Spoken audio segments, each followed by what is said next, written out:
is Watch What You Eat, where your favorite stories become your next meal.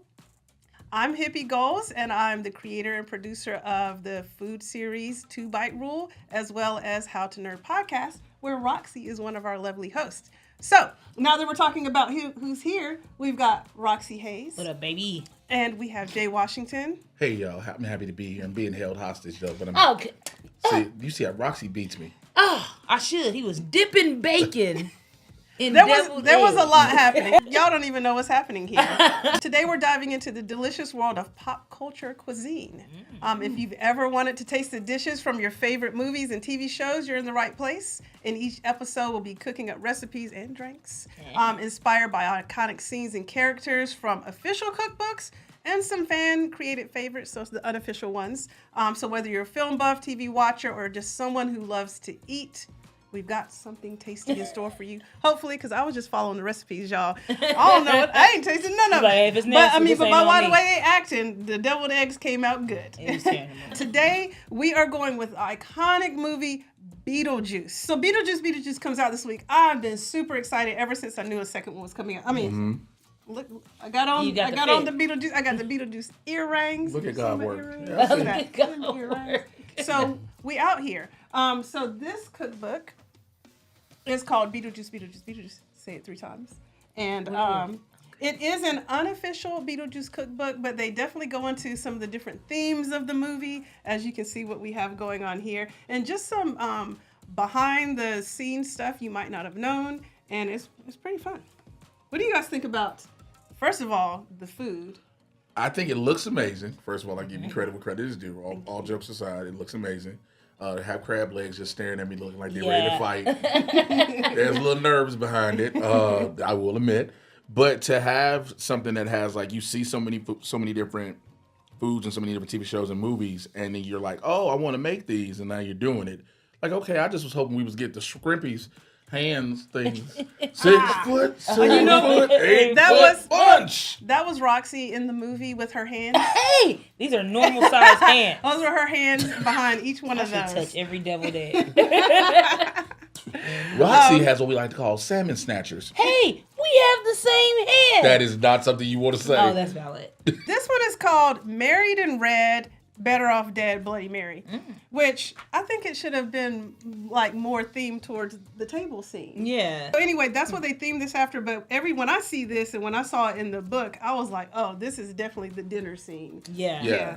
Daylight come and Me wanna go home. Okay, let's try. So this you guys can go ahead and grab your drinks. This drink is a Bloody Mary. It has tequila in it, so I think sometimes they call those Bloody Marias because the Bloody Marys usually have vodka. Well, let's get a little ASMR going. Cheers.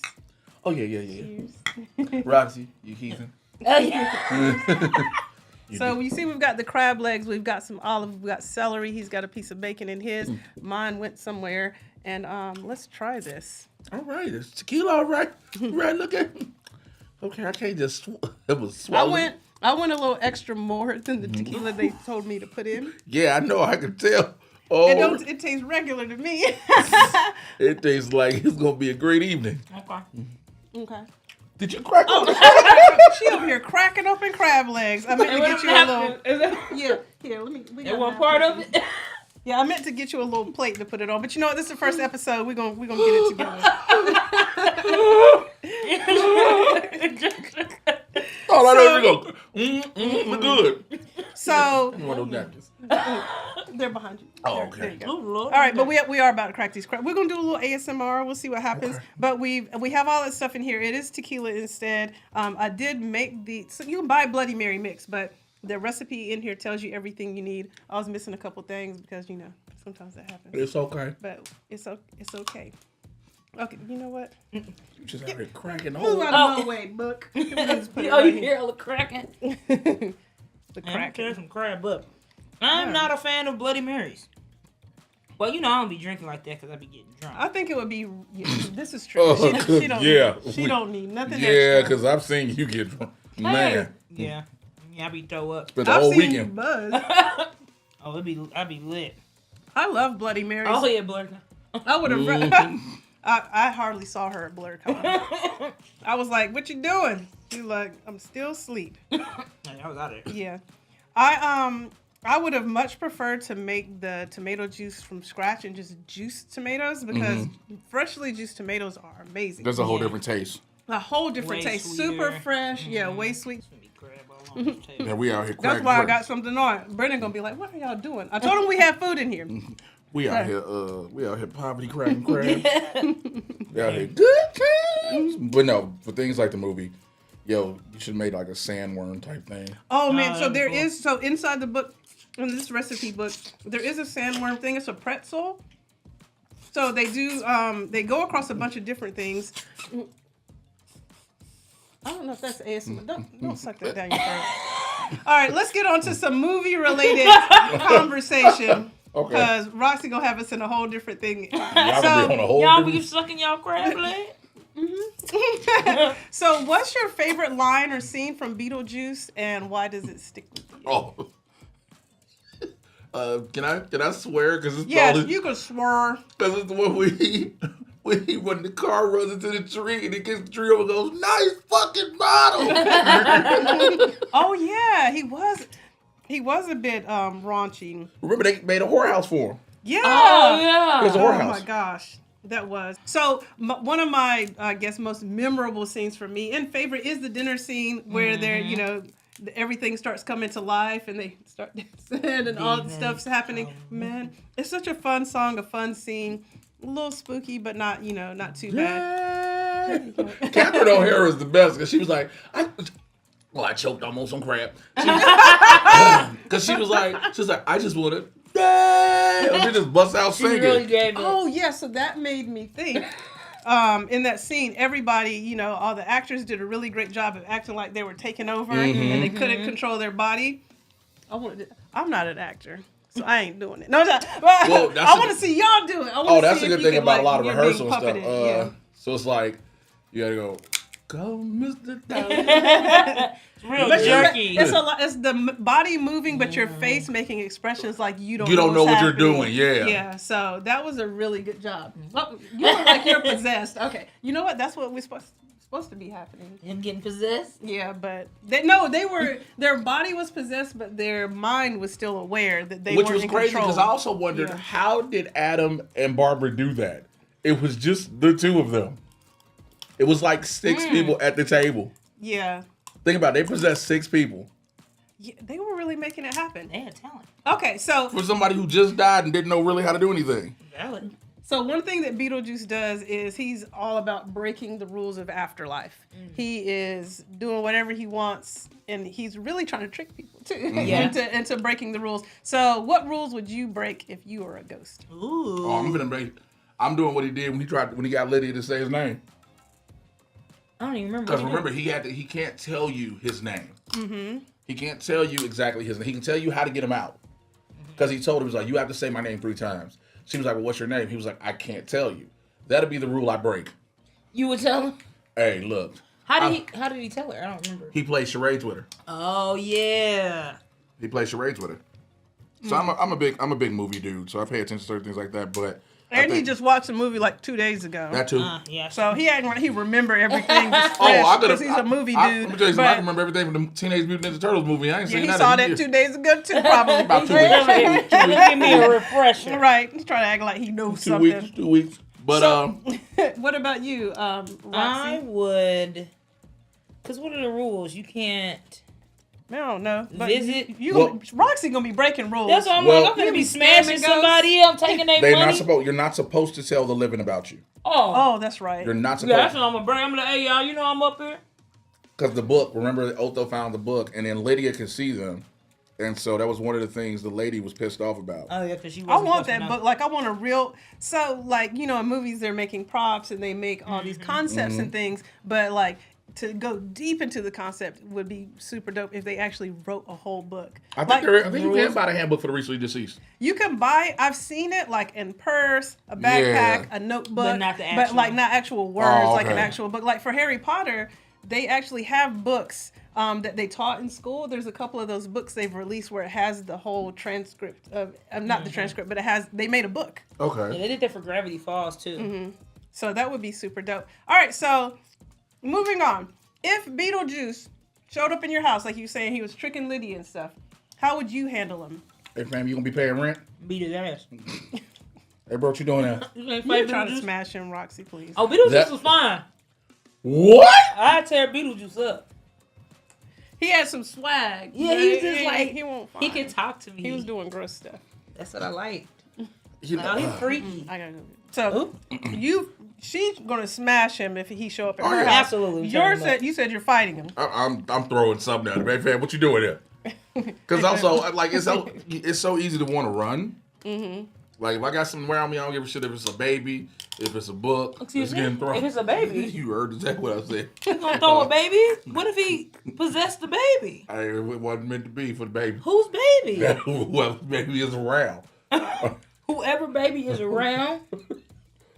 That's Y'all hear around. that? Single mothers don't make Jay. You throwing a baby at it, so an innocent baby's getting Baby's thrown. not innocent. I thought it was a possessed baby. No, You just throwing a baby. Innocent babies. It was a baby. It was A random dog? Okay, it's a dog and a baby. Which one you throwing first?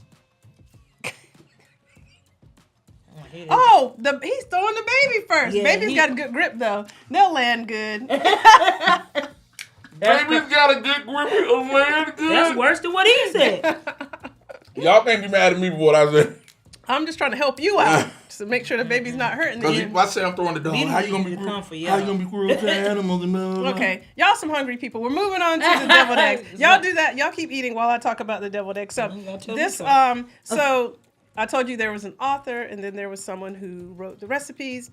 So I guess the author of the book is the one who gave us this little tidbit.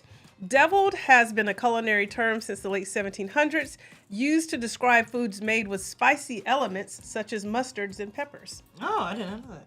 Mustard on the beat. Oh, sorry. Yeah, these are we're gonna have a good picture to show you of these before they melted. Oh, it was great But picture. they done melted at this point. But we're just gonna still try one. So these have avocado in them.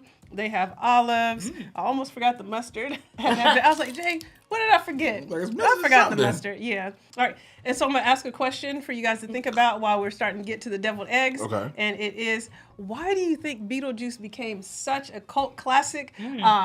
What is it about the movie that still resonates with people today? thank you, Because baby. it comes out this week, and we all gonna go see Beetlejuice Oh, at some absolutely. point in time, like tonight maybe. You know, that's a good question. What makes it a cult classic? Yeah. Because, I mean, when you look at it, first of all, you have an all-star cast. Michael Keaton is Beetlejuice, number one. Winona Ryder, Catherine O'Hara in her prime, Gina Davis, Alec Baldwin. That's the cast. That's the only people I'm counting because I know about the father. Oh, my goodness. So I'm not going to say anything about How about the dude that played Otho? Yes, Otho as well. Yeah. He's a great actor too. So you had all them in it, and so I think just those performances again. You even get like a cameo from Dick Cavett in it and stuff like that, and so Tony Cox at the end as the Reverend. Even get to see because it showed us the afterlife, whether it's real or not. Hey, Coach, I don't think we survived the crash. Like, the football player. So, let me eat this messy ass devil egg. Oh, Jesus. It is. It's super messy. But she came out good. There's a lot happening in my stomach right now, though. Between the horseradish, the tequila, and this egg I just threw down my gullet. Your gullet. Gullet. I will tell them There's a lot eggs up, so happening. y'all better. But no, I think, like I said, it's fun. It's a fun movie all around. It is super fun. The sandworm, like it goes through so many different dimensions too. So they're in the house, they're in his little, area up in the attic where that becomes like life size at some point. So you get to see him walking around where he's been trapped. Then you get to see the afterlife waiting room. That lady with the half the body there, and then other one. So you get to see how all these different people died. The hallway. Then out when they went out where the sandworms were trying to get them. Yeah, because they can't go outside. There's a lot going on. Jay's on egg number whatever. There's only half a dozen, but when you cut them in half, then there's 12. That's a lot. That's a lot going on. Make it my 4 and then I'm done. I'm tapped out. But this cookbook has a lot of like fun details about the movie you would never know. Like the pre-production, what it was gonna be. It was gonna be like a much more scary horror film. They said they made it more camp. Yeah. appeal more. Yeah. Yeah. And yeah, the stuff that it was gonna be, he's gonna be like a demon that possessed people. It was gonna be crazy. But they talk about how in the one scene in the Afterlife when they're in a waiting room, they're like they call out airport the name of an aircraft. And that was an aircraft that had crashed in like 1950 something or 70 something in like Wyoming, Colorado. I don't know. I have to read it again to remember. But nobody survived, but they didn't have a reason for why it crashed. Like they still never knew why. Like the the plane Malaysian crashed. airline that disappeared. Yeah. Oh my gosh, Yeah, that that's was wild. crazy. Malaysian Airlines was wild. So. We're gonna finish cracking these crab legs. I'm done. I'm done. Oh God. Okay, everybody finished but me. Yeah. And that's okay. I gave Roxy my last because sometimes you got to give what you want. So this is going to be an ongoing series. We're going to be tackling a whole bunch of different movies, TV shows. I already know what TV show I'm doing next, but we'll talk about that later. We are going to do a part 2 of Beetlejuice because super excited for the movie coming out, and I wanted to make a couple more dishes from this. Yeah. How did you guys like this first episode? What do you think? It was fun. I think because you had to get everything set up, so of course There's a lot happening. There's a lot happening. But once you get past everything, to talk about good movies and good TV shows with stuff that's inspired by them is always a great thing. You had me at food. Like, I'm here for the food. I love the conversation because I rock with y'all. But the food was good. You ate the celery? Oh, baby, yeah. I didn't know you eat your celery. Celery's good. But the food must have been good because when I made the deviled eggs, there's always extra filling left over. And they went to the refrigerator because I was still setting stuff up and ransacked that bowl. He was dipping bacon in it. Mm-hmm. I don't know what she was doing, but it's gone. He went and got a bag of Doritos. It was ranch. It was really good. Mm-hmm. I ain't gonna lie, it was good. We tore it up. Okay, y'all did good. I appreciate it. There's no leftovers, so I appreciate that too. Yeah. We were helping because we love you. Thank you. But yeah. All right, so we'll see you next time for more food and more talk. Yeah.